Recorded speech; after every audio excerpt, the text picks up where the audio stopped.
everyone, brothers and sisters, shalom. I wanted to make a couple updates to the last video that I made. For one, I've added a couple things to the dictionary. In the last video, I forgot to mention that I had a download link so that you can download the files to be able to have the dictionary in your vault, in your Obsidian vault. So what I've done here is I've just made an entirely new vault dedicated to just the dictionary function, and I've just taken that whole vault instead of the dictionary folder. I've taken it and I've put it in a downloadable file, so that's going to be in the description of the video. And whenever I make an update to the vault files, they will be it will be the same link. You just have to click on it and you'll get the updated files if I do make an update on it. So you can do this two ways. You can use the dictionary vault to kind of start your vault, your Obsidian vault, if you don't have one already, or you can kind of copy over the settings and everything that I have over to your personal vault that you may have started already. Today I'm gonna kind of show you kind of like the back end of what I've added, and also things that you could do to maybe, like, change things around however you want to. I'm also going to show you how the stuff works. Like, I don't know what it's called. I'm gonna call it coding. I don't know if it's called syntax or query, or I don't know all those technical terms for it, but I'm going to show you how it operates to the best of my ability, because again, I don't know the terms. I just know what they do. Okay. I probably should have had that on this whole time so that you guys are not just staring at a screen here. But yeah. All right. So first things first, you already know about the vaults and the dictionary folders, the A, B, C, and D. I've kind of updated the index to make it look nicer. I don't know if I had this on the other video, I'm not sure, but I did change it around so that the index looks a little nicer. I put the letters on top here, and I put the what is it called?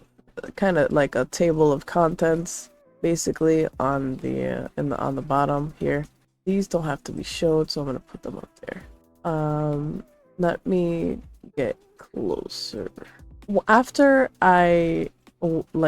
after the premiere of the last video, I ran into sort of a problem, because some of the definitions were very long and they were making the table here look kind of wonky. Some people may like to see the whole definition to every word here, but I don't know. I don't think it's really necessary. I think like a couple characters are fine, and then if you want to know, like, if you want the whole definition, you would just click on the link to the file, which is over here.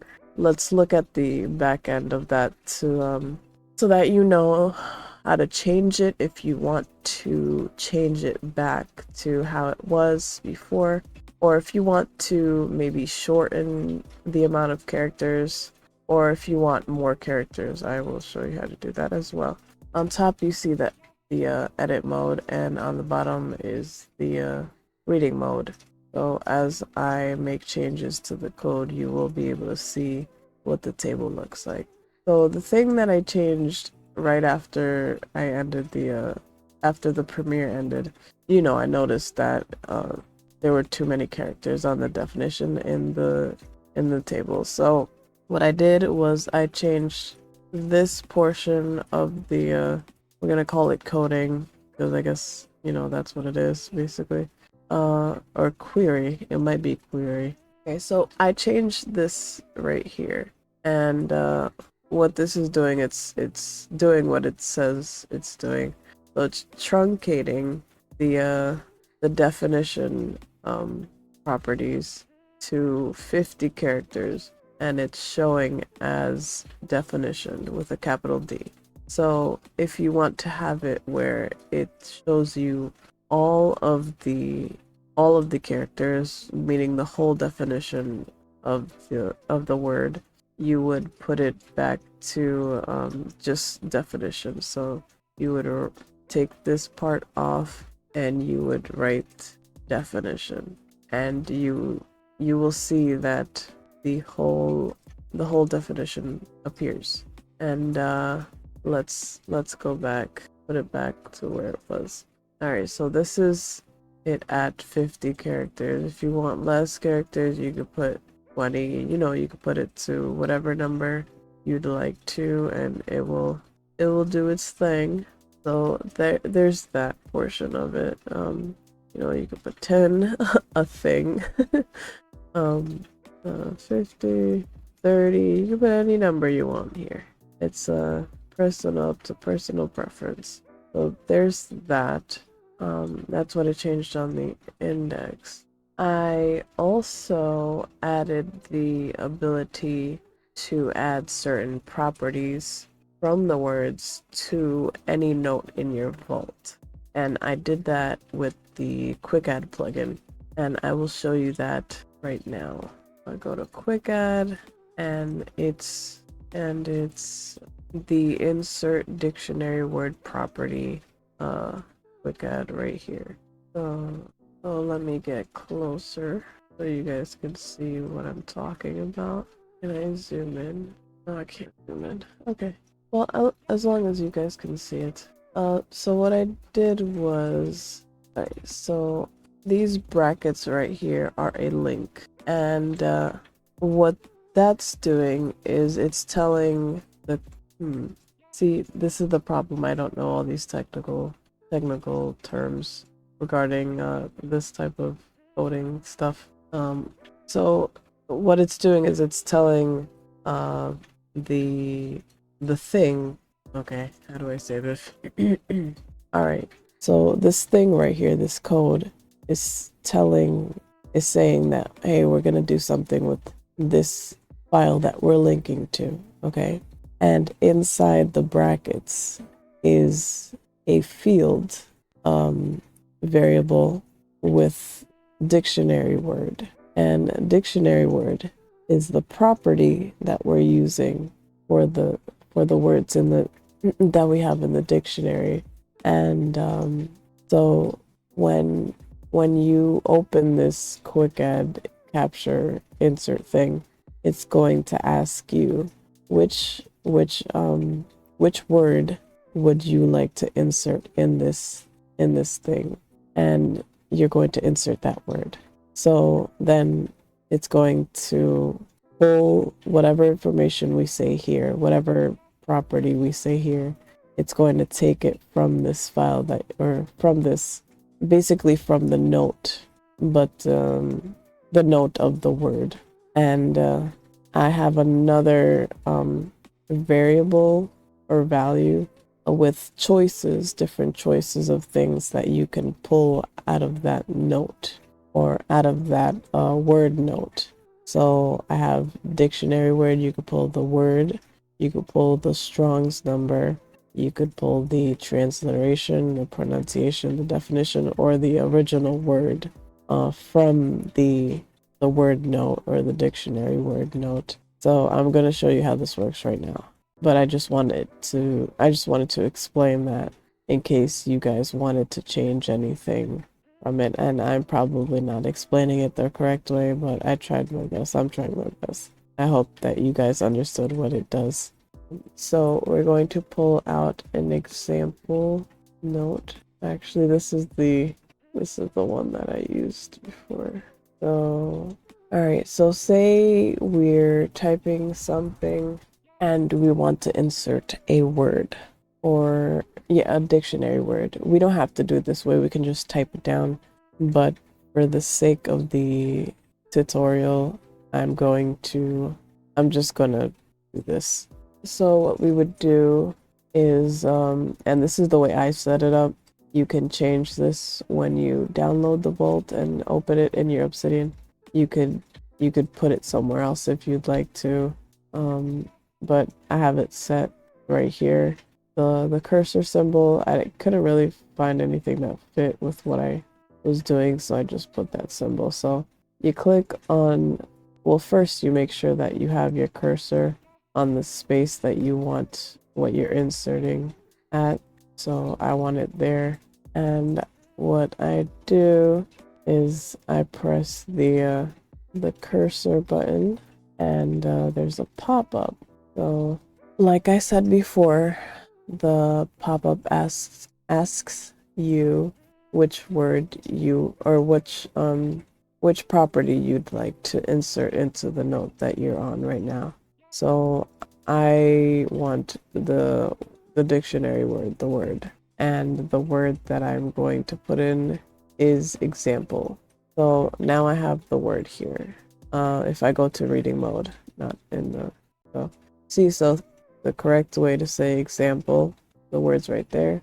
And I'm going to show you with the pronunciation. So is, and then I would click on the cursor again right here, and the pop-up is there again.